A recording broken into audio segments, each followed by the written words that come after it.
Welcome to Macro Hive Conversations with Bilal Hafiz. We aim to bring you the best in macro and markets thinking. To see our latest thoughts and analysis on the world, visit macrohive.com. It's been another busy week. Markets can't decide whether the world is looking good or bad. US earnings season has started and COVID second waves are hitting numerous countries around the world.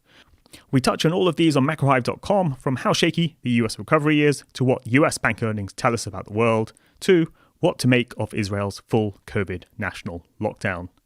If you're a Prime member, you can access all of these notes as well as the archive, and you can interact with us and other members on our member Slack channel. If you're not a member, you can subscribe at macrohive.com. The first month is free, and then it's the weekly cost of a few cappuccinos, and you can cancel anytime. On top of that, if you're interested in more high-octane research that includes models, indicators, and trade ideas, just drop me an email at bilal@macrohive.com. Bilal is spelt B-I-L-A-L, and I can tell you more. On this episode, we bring our focus to US politics with Gary Gerstle.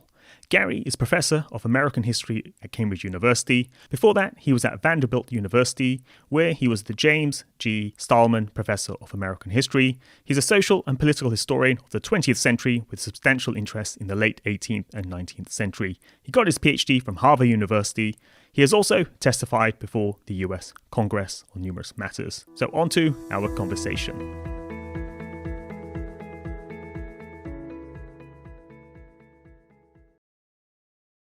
So welcome, Gary. I've been a longtime fan of yours when I've heard you on the Talking Politics podcast, and I've read some of your work over the years as well. So it's great to have you on our podcast show. It's good to be here. I really appreciate the invitation and look forward to talking politics with you and other things. So Gary, I thought maybe to start with, before we kind of talk about the current issues of the day, it will be useful for our listeners as well as myself to learn a bit about how you first got into studying politics as an academic, and history as well, like the political history. What kind of drove you to that? Well, I've been at this a long time. My academic career now spans probably close to 4 decades. I always loved history as a child and read all the time, most of it history. But there were no academics, no historians, no real intellectuals in my family. I was the first member of my family to go to university, so it just never occurred to me that this was even a career that I could spend my time thinking and writing about history and writing about American politics. I went to Brown University, and I'm an American, as should be obvious to your listeners. I went to Brown University as an undergraduate and fell in love with the history I was studying there, had some great professors. And this was also at the tail end of the New Left. This was the early to mid 1970s. And the New Left was a political formation that was challenging centrist politics in the United States and other parts of the world, but it had a very important intellectual component, which was actually to move away from political history and into social history, and to move away from the study of elites and presidents and administrations, and to create a history of the ordinary, the anonymous, the unknown. And this became the social history revolution, and this became the history of ordinary people in the US and other places. It's been a remarkable development: history of workers, history of indigenous peoples, history of slavery, history of freedom, history of women, history of gays. Now, some of the people who did this kind of history were not particularly interested in politics. They were interested in everyday life and recreating how ordinary people lived and how those patterns of life changed over time. But for me, social history, and I began as a social historian, social history was always about politics in this sense, not necessarily about presidents, but about power, and who has power in a society and who doesn't, who are the haves and who are the have-nots. And this is what attracted me to social history. And my earliest work was history of workers and employers and the conflicts between them, and recovering what was then an unknown labor history in America. The myth about America is everybody was rich, everybody was on the make, everybody was a capitalist or a would-be capitalist, and socialism never took root there. And when I was an undergraduate, I came across signs of a history of the bloodiest set of encounters between employers and employees of any of the Western industrialized countries at the time. And this was an utterly unknown history. And I began my career trying to recover that history, being a labor historian, recovering these unknown conflicts as a way of writing a different American past, and also writing a history not just of the winners, because for many periods of American history, and other histories. The history is written by winners. I got interested in the losers, and that got me into a really set of interesting historical possibilities. Well, at what point did it become clear that the winners were going to be winners and the losers were going to be losers? And were there paths not taken? And that opening of paths not taken and the ability to imagine different paths unfolding was a huge spur to my thinking. And as I contemplated the history of workers in America, it became clear to me that it's not that they were not protesting and were not revolting and didn't want certain things, but they had to contend with a state that was just inhospitable to their demands, a government, a set of institutions. And so my interest began to shift from sort of protest from below to how protest from below is put through a set of institutions that may accommodate their demands and may not. And that became my introduction to American politics, American institutions, and I would say I've spent a lot of time thinking about how American government does work and how it doesn't work, and what kinds of demands it's open to from below, and what demands are very hard to put through in the form of success. And that made me a student of institutions and democracy and the American Republic and how it's worked over the course of its history and how it's not worked. So that it's a circuitous path, and I would say an unusual path to my interest in politics in America. And I also see you take a keen eye on contemporary politics as well. Often academics can not focus so much on the now and tend to focus on their sort of period. And what kind of has prompted that? I mean, is that just because you're studying political history that you would look at contemporary politics, or what is it about keeping an eye on the current? One response is, how can one not have one eye on the current moment, given the extraordinary set of circumstances that we, and here I speak as an American working in the UK, so I speak about the UK and the US, that we are going through and have been going through the last 5 years. How can one not be concerned with that? But at a deeper level, I would say that my initial interest in history was itself motivated by political considerations. I was going to create a different history of America, an unknown history, as a way of teaching Americans and writing for Americans about pasts they did not know about and paths of different political development that might have happened or that seemed possible at various moments in the American past. So that meant my history was always informed by present day consideration. Now, one has to be very careful about not letting one's present day political considerations influence the history one's writing, because if one does that, one won't be writing history that will last in any kind of meaningful way. So I've always been interested in using history to illuminate present day politics in the US, while being very careful not to exaggerate my ability as a historian to comment on the present or to predict the future. I approach it with a fair dose of humility. I think some of what I've written on the contemporary moment has been very good, and some of it 3 or 4 years later looks not so good. And I think one of the challenges for me is to write about and talk about the current moment without being consumed by it, to figure out what we might call phenomenal and what we might call epiphenomenal. By phenomenal, I mean the current trends that are going to endure, and the epiphenomenal are the trends of the moment that seem incredibly important right now, but no one's going to be talking about in another year or two. And that's actually a hard set of distinctions to make, because social media encourages us to think that everything happening in the moment is extraordinarily important. And one of the challenges is to screen out the noise and to focus on what really matters and is likely to endure. I'm currently writing The Rise and Fall of America's Neoliberal Order, 1970 to 2020. And that is a way of me addressing the present without getting caught up in the present. In other words, if I was just writing about Trump, I think I would be going crazy, because he allows you no freedom, no distance, no separation, whether you like him or not.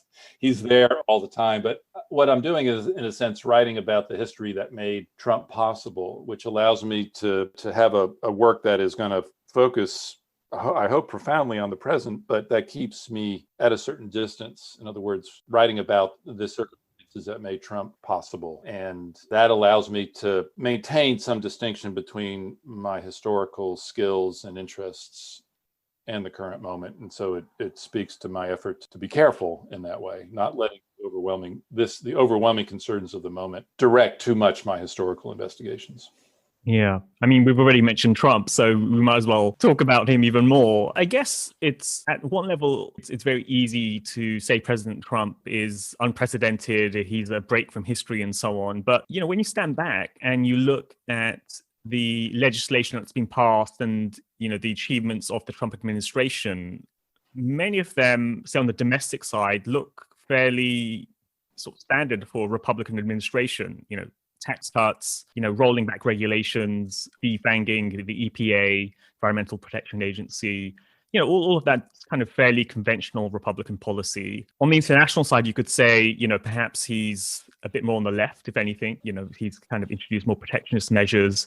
He hasn't really started any major wars anywhere, which, as far as I know, maybe, covertly there has been something. So from that perspective, he doesn't seem that radical. But then on the other side, obviously, just the type of discourse, his behavior, his breaking with norms seems very unusual. So, how do you place sort of Trump's exceptionalism, so to speak? I actually think you've just given a very good summary of Trump. So I'm going to take each part of the three elements that you mentioned: domestic policy, foreign policy, and then what we might call democratic norms and procedures.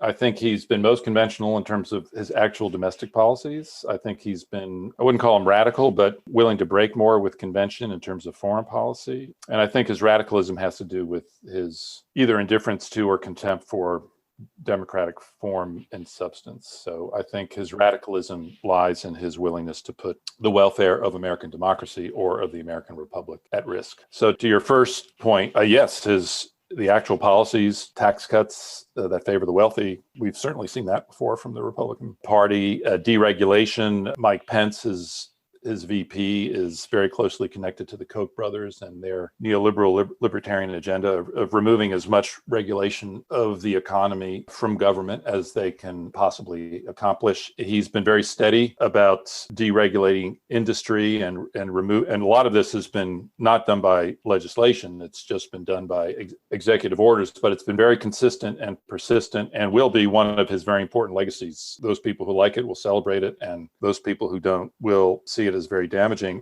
Also, restricting immigration is hardly unprecedented in American history. The U.S. still doesn't have the draconian immigration regime that was put in place in the 1920s, which basically shut down immigration from everywhere in the world except for Mexico. And that state of affairs prevailed until the mid-60s. So there was a 40-year period where if you wanted to get into the United States from anywhere except Western Europe and Mexico, that meant Eastern Europe, Southern Europe, anywhere Asia, Africa, you basically could not do it. You could not do it. And there were hardly, before the 40s and 50s, hardly any refugee programs that would make special allowance for refugees. No, I actually didn't know that. I didn't know it lasted so long. Yes, from the 1920s to the 1960s. So before the 1920s, the U.S. was admitting 1 million immigrants a year. In the 20s, cut that by 85% from 1 million to 150,000. And most of those 150 slots were reserved for the British Isles, Germany, and Scandinavia. So perhaps the rest of the world, out of those 4 or 5 countries, had 30,000 places a year in the United States. And the Western Hemisphere was exempted. So people from anywhere in the Western Hemisphere were free to migrate into the U.S. But for that period, it only mattered in terms of Mexicans. South Americans Caribbeans were coming in smaller and significant numbers. But most of the world was not allowed to enter the United States from the mid-20s to the mid-60s. And just as an aside, if you can imagine those fleeing Nazi persecution from, if you were a German Jew, for example, you had a decent chance of getting into the United States because you benefited from the big German quota, which was meant not for Jews, but for the Aryans who were living in Germany. But if you were from Eastern Europe or Southern Europe, from Russia, Poland, Italy, Greece, you had no chance of getting into the US. And Russia, South Asia, East Asia, Africa, really no chance at all of getting into the US for that very long period of time. And this legislation of the 1920s was supported both by Democrats and Republicans. And Roosevelt, the great liberal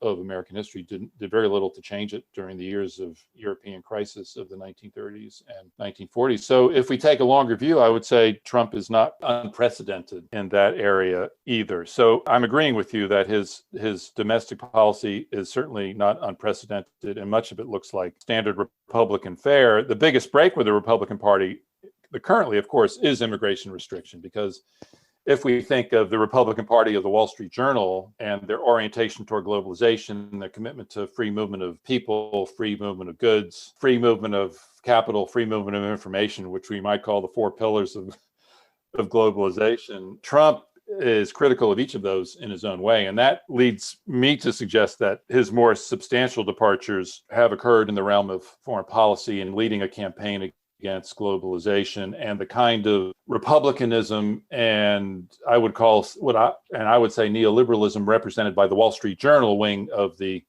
Republican Party, that globalization is good, that the free movement of people, goods, capital, information is something that ought to be celebrated. Trump has moved against each of those.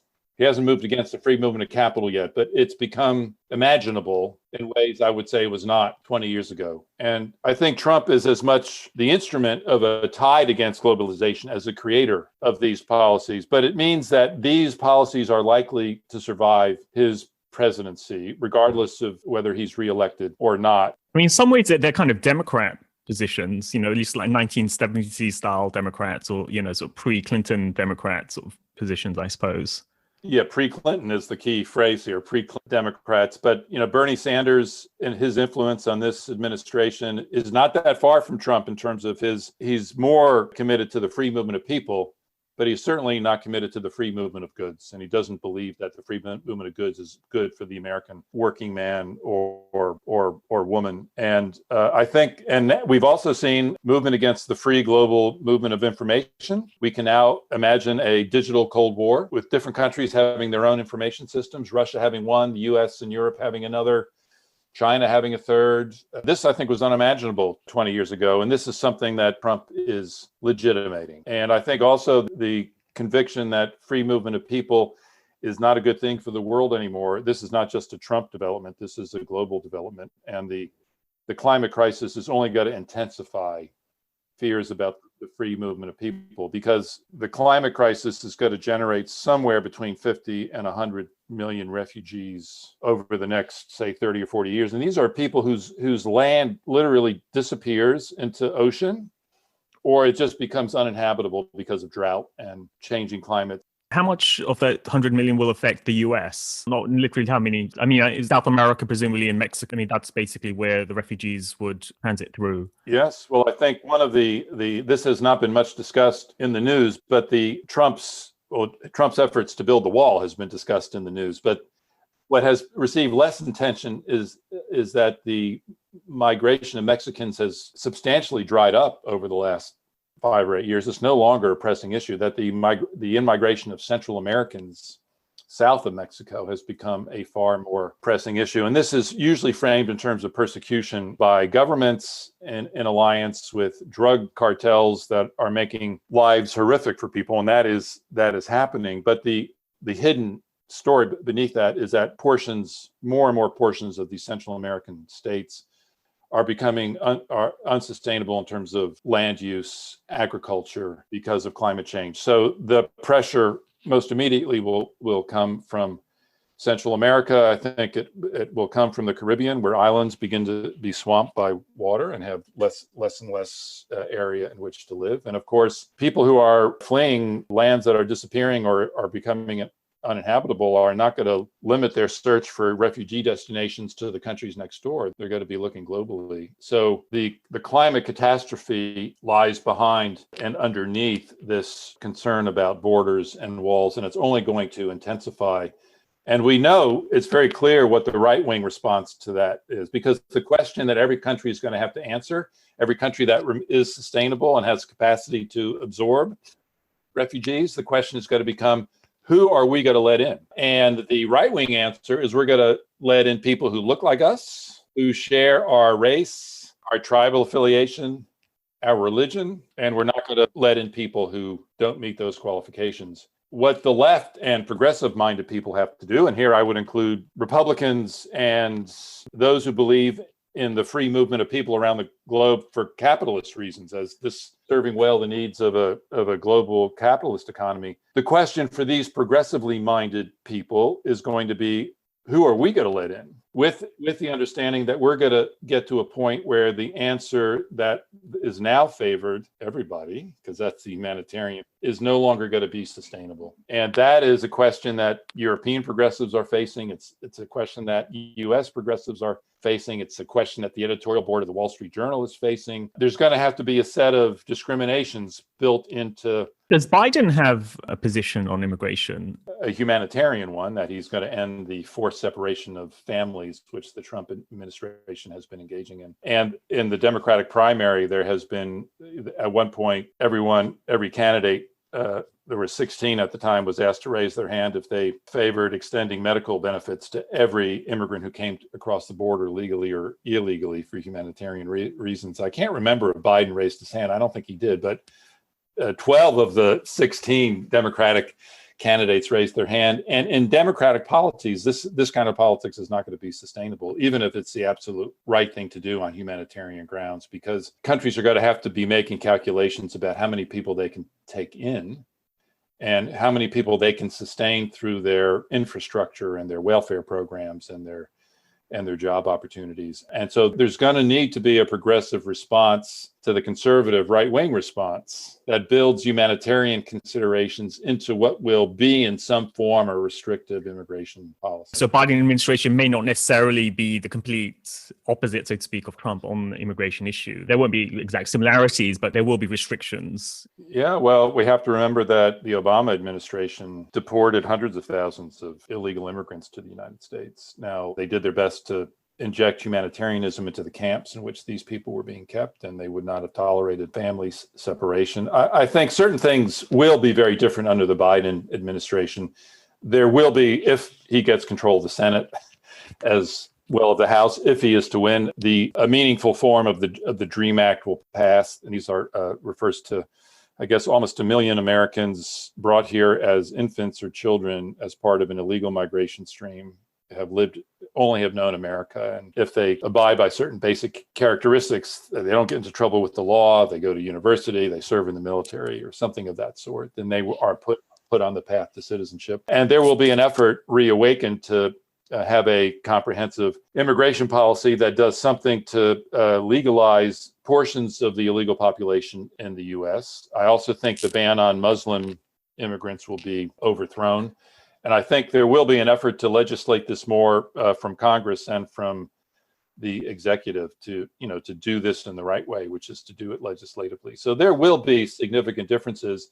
And Biden may be able to put off the reckoning with the climate policy. In other words, if we ask when is this going to force itself on liberals and progressives, sometime in the next 10 or 15 years, but he may figure, well, I'm here for 4. And on the anti-globalization, it seems like both the Democrats and the Trump Republicans, I should say, kind of have the same viewpoint. It feels like were Biden to win, he wouldn't necessarily push back on the principles of being more restrictive on trade policy. I mean, the way he'd express it may be different, maybe more multilateral and so on. But this sort of sentiment against globalization would continue, presumably, under a Democrat administration. Certainly certain parts of it. And I think this is most clear in terms of policy toward China. There clearly is a reset on China in the US, which is bipartisan. And I think the reigning philosophy of the Clinton and the Bush and the Obama administration that bring China into the World Treaty Organization, make them subscribe to those rules, they will be compelled to change. They will become more like us, meaning the West, so on and so forth, that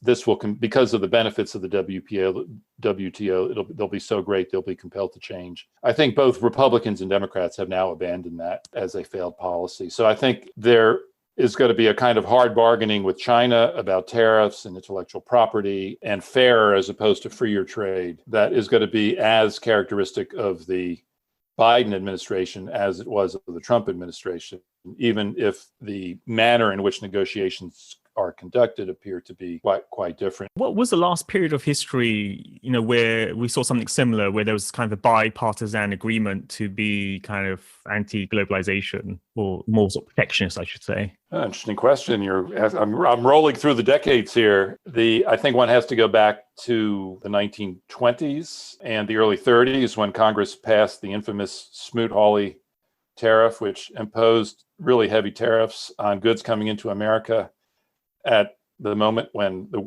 global economy was already crashing into a global depression. Absolutely the wrong thing to do at the time. But I would say the late 19th and early 20th century, when there were differences between the Republicans and Democrats, and the Democrats had a strong basis in the South, which was full of cotton production, which needed to be exported. And so they wanted free trade circumstances. And the Republicans in the North were manufacturers, still battling Britain and Germany and wanting trade protections. So there were differences at the time, but I would say there was also strong agreement that protectionism was good for the domestic and international development of American industry. So it takes us back 100, well, more than 100, so 125 years to the late 19th and early 20th century, when the conviction was widespread in America that its long-term economic interests were best served by restrictions on trade, that this was going to help and enhance American industry. And at the time, that actually turned out to be the correct bet.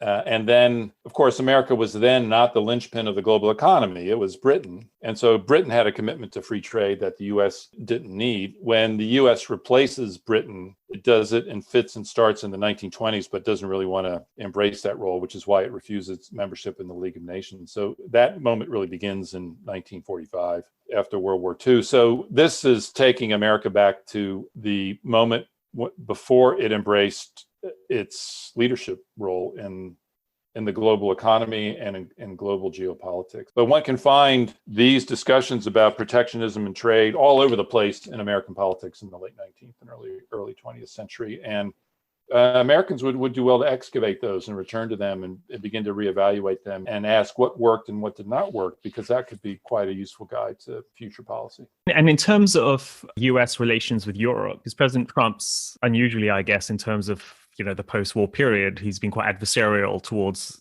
allies, Western Europe. Again, that seems fairly unprecedented, I'd say, at least in the post-war period. That is certainly unprecedented since 1945, yes.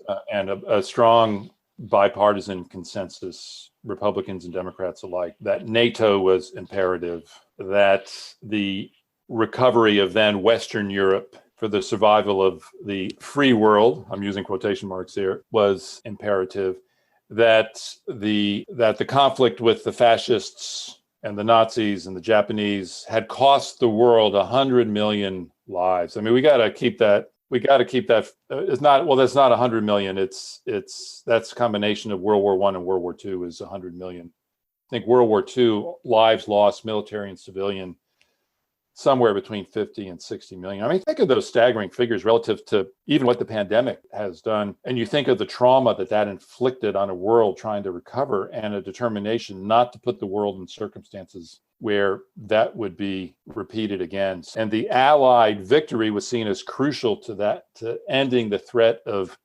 fascism and that kind of tyranny. And the conviction that must not be allowed to happen again was at the heart of the European-American alliance that structured American foreign policy from that moment until the last 10 or 15 years. Now, that alliance then got conscripted into the defense against communism, and it became the Cold War. And it stands to reason that now that the Cold War is over, and has been over for, is it really 30 years?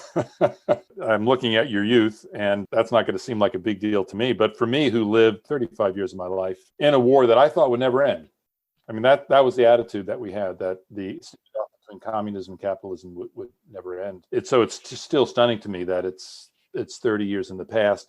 It stands to reason that at some point, the geopolitical configurations that were shaped by the Cold War and demanded by the Cold War were going to change. And so I think we're going to see continued change in that way. And there's going to be a need to rethink the European-American alliance in some form. But some things will endure. And I think the demand on Trump's part that Europeans pay more for NATO, for example, I think that demand is going to survive in a Democratic administration. And Europe also developing more of its own autonomous defense capability is a development that makes sense for the 21st century. However, I think Biden will move very quickly to repair relations with Europe and to restore the sense that this is a special alliance, that these two continents have a shared history, a shared set of experiences, a shared set of values, that are very, very important to both continents and to the world. And care must be taken to see that the damage done by Trump will be repaired. So I think you can expect that from a Biden administration, even as the actual relations and who's doing what and what the principles guiding this relationship will be begin to change. And in that respect, it's useful to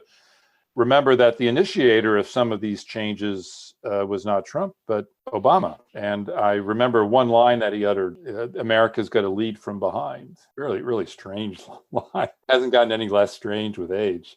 He was looking for some way of saying to the Europeans, look, in Libya, he was looking to say to them, America can't lead everywhere in the world with money, jets, boots on the ground, that there have to be some instances where Europeans take the lead in common missions. That's what he meant by leading from behind. It was not one of his more eloquent turns of phrase. But what he meant by that is we need to change some of the principles guiding our collaboration. So if we see it as starting with Obama, in certain respects continuing with Trump, we can expect that this kind of rethinking of the exact nature of the European-American alliance will begin to change, even as there's an effort to resurrect common values, common commitment to democracy, to liberalism, not understood in Rooseveltian terms as a particular political program, but certain basic aspects of international law, that there is international law, that it ought to be respected, that treaties that have been agreed to ought to be adhered to, that the world is served by multilateralism that is structured according to liberal principles and the rule of law, that this has served the Western alliance well and should continue to serve it in the future.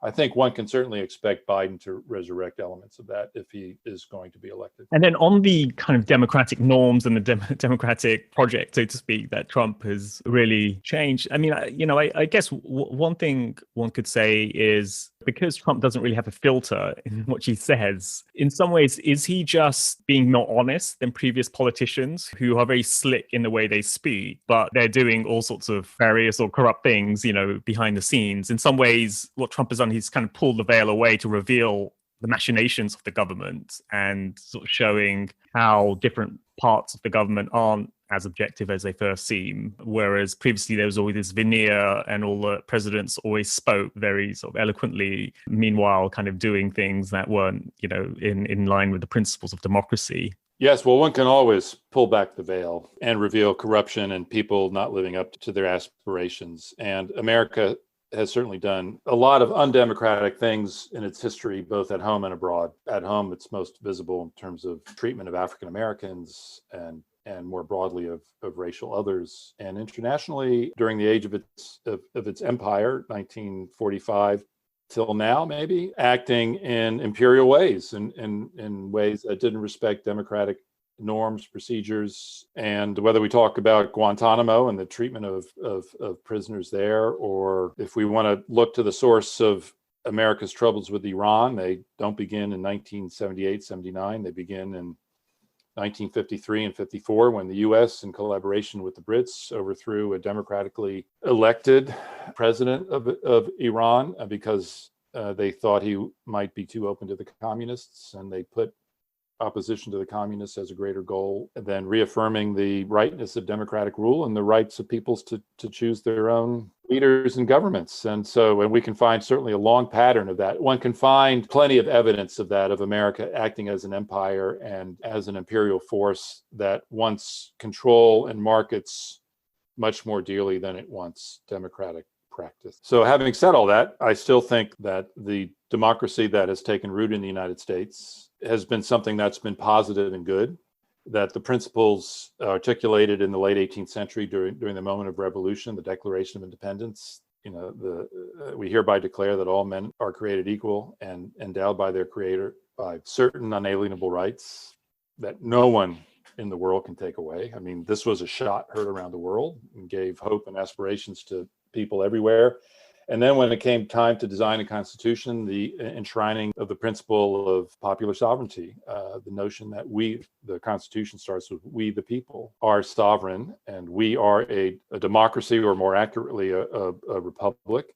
And the form of government set up in this written constitution in the 1780s is now the oldest written operative constitution in the world. I think having the oldest constitution in the world is quite frequently a burden, because you might ask, how well can an 18th century document govern 21st century life? And one might say in many respects, not very well, but it also suggests a continuity, a republic that was democratic in form, and also a continuing and uninterrupted aspiration of we the people shall be sovereign, that this is still an ongoing experiment in democratic self-rule, and one in which a large majority of Americans take very seriously, which one can see in this moment in terms of the seriousness with which they are engaged with this election, many of whom regard this as a life and death election for American democracy. And this is where one sees Trump's radicalism most clearly. He is either indifferent or contemptuous of that 18th century moment that I have just described for you. I'm still in shock from his inauguration speech in January 2017. Now, this has happened almost 4 years ago, so I'll tell you, I'm still in shock that he's probably one of the first presidents ever not to refer to the Declaration of Independence or the Constitution or the democratic character of the Republic. He's indifferent to it. He's one of the principles of American governance is the separation of powers between the executive, meaning the presidency, Congress, meaning the legislature, and the courts. This was very consciously and deliberately designed by the 18th century founders so that America would never be faced with what it felt it was faced with, which was the tyranny of George III, power concentrated in the hands of a single monarch. Trump regards separation, first of all, he doesn't understand it. He doesn't see the point of it. He regards it either as laughable or ridiculous, and has taken every opportunity to do away with it, respects no boundaries of his power. This l'état, c'est moi. I mean, that's his understanding of political power. The state, it's me.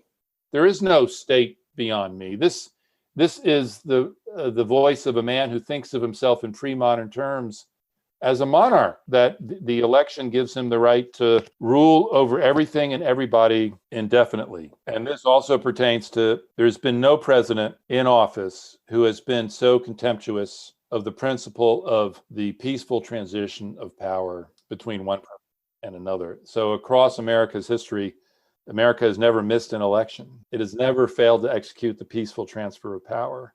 This was even the case in the Civil War, the bloodiest war in American history, 1861 to 65. It's true of 2 world wars in the 20th century. It's even true of people who lost the election, the presidential candidates, and who could have legitimately claimed that they won it if there had been a fair count of votes. This was true of Nixon in 1960 over Kennedy, and it was true of Al Gore in 2000 over George W. Bush. And I wish Al Gore had pressed the case, because he was arguably the legitimate president. And think about this, if he had claimed that and pressed that, there would have been no war in Iraq in 2003, and how different the world would be. But have there been presidents in the past who, before the election, would raise the issue of fraudulent voting? I mean, just play kind of an electioneering game of trying to suppress votes, or, talk about how they won't recognize certain types of votes and those sorts of things. And then in the end, they just accept, and there's a peaceful transition. Yes. I should say now that American electoral history is full of corruption, of stealing votes, of getting dead people to vote, sometimes twice, getting a dead person to vote, of certain local bosses holding back votes until they were told how many were needed to put their candidate over the top. The word on Kennedy in 1960 is that Mayor Daley in Chicago held back his votes, and the managers of the Texas machine, controlled by Lyndon Johnson, held back their votes until they knew how many Kennedy needed to put him over the top. So there's plenty of indication of vote stealing. And also, we don't have time to discuss this in any detail now, the decentralized character of voting and balloting in America, which must be a complete mystery and incomprehensible to foreign observers. If you wanted to design an electoral system vulnerable to hacking, the American system looks to me pretty close to perfect. This is true. And so there's been plenty of stealing of votes and plenty of accusations of vote stealing, but there's never been a president in office who was constantly talking about the illegitimacy of the coming election, because saying that the only way he would lose is if the election was fraudulent. And the only president in office refusing to commit himself to a peaceful transition of power if in fact it turned out he lost. He is unique in that way. And what I used to say about the Obama presidency in his 2 terms, regardless of what you think of his success and failure, think of all the young Americans of color growing up with a president of color and being able to imagine that one day that office will be in their grasp and what that has done for a sense of equality in America. Well, now we need to say something similar about Trump. Think of all the young people, and I think of all the young people brought to his rallies and the constant demonization of political opponents as enemies, as treasonous, as monsters. Think of all the young people in America growing up with this contempt for disagreement, opposition as somehow being illegitimate, this respect for authoritarian displays of power, intimidating your opponent to the point where you pulverize them, the contempt for any kind of reasonable democratic deliberation, the governing by tweets, important considerations being reserved for tweets rather than more formal pronouncements. Think of all the young people in America growing up with the sense that this is okay and that this is legitimate. And democracies survive and do well, not just because of laws and procedures and institutions. They do so because there's widespread agreement on democratic norms and expectations and how one carries oneself in the public realm. And even as I know that American politics has always been a tough, rough and tumble game, the prizes of victory are great. I mean, would you say that someone like Nixon or Andrew Jackson, were kind of had this authoritarian streak, had bullying streaks, and use very divisive and polarizing type rhetoric? I mean, so we do have some examples, from my understanding at least, of kind of these types of characters. Yes, that's true. Nixon was a crook, even though he declared he wasn't. But think about his situation. He was facing impeachment and then removal from office, but hardly a certainty. And a group of senators and congressmen went to the White House and told him he had to resign because otherwise he was going to be removed from office. Now, imagine a group of people going to Trump. Nixon left office voluntarily. Would Trump do that? He said, this office is mine. You have no business being here. You're going to have to drag me out of here kicking and screaming. Andrew Jackson had authoritarian tendencies, but he was also a profound believer in the American Revolution and in the American Constitution. He took those documents seriously. He fought on the battlefield for them, something that Trump would never do. And, he put his life in danger to protect the Republic. He did terrible things. He in terms of his exterminationist and removal campaigns against Indians, but he also understood the Constitution well, and he also respected the Declaration of Independence. And when South Carolina declared that it was going to nullify a federal law because it had the right to do so, because the states retained that power, this was a southern state, a slave state, and it was doing it in the interests of slavery. Jackson said, no, the Constitution and the Union come first. You are not allowed to do that. And his leadership of the pandemic would have been completely different. He would have taken powers that the federal government gives him in times of emergency. He would have centralized powers. We would have seen a much more effective response to the pandemic. He was both knowledgeable and respectful and able to deploy the powers of the U.S. government in ways that Trump either doesn't want to or doesn't understand. So I'm not comforted by the suggestion that he's a second coming of Andrew Jackson.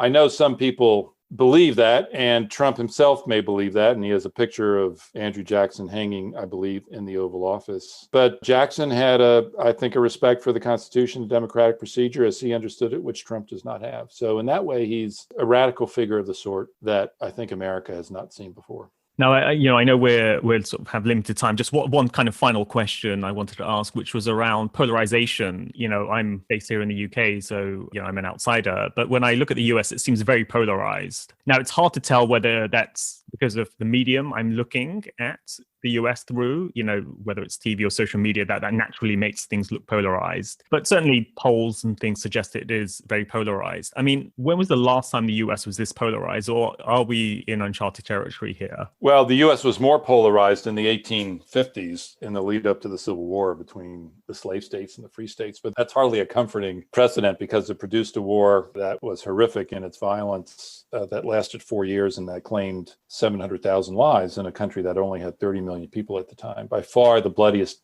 war in absolute and proportional terms in all of American history. I think the US has not had a polarization this severe since that time.